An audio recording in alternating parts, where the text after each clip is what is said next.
Ginakabig sang Commission on Population and Development Region 6 nga alarming ang numero kon kaso sang human immunodeficiency virus o kon HIV lakip pang trend sini sa sulod sang pila na katuig.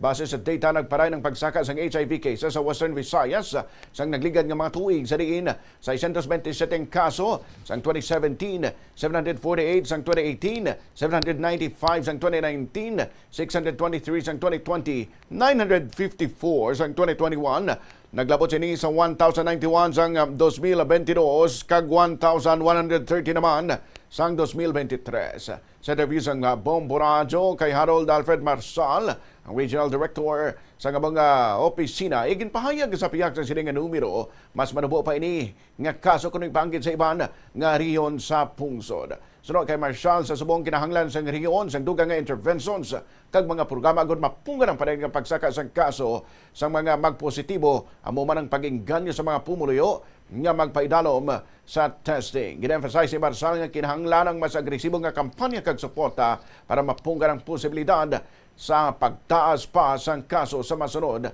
ng mga tinuig na ibalon naglabot na sa 648 ang mga napatay bangod sa HIV sa Western Visayas sa malin sang 1986 tubdob 2023. That is alarming. Now, it seems very low naman compared sa ibang na mga regions natin. We have worse performing regions India. And pero ang namin kung zero out din natin. It's alarming.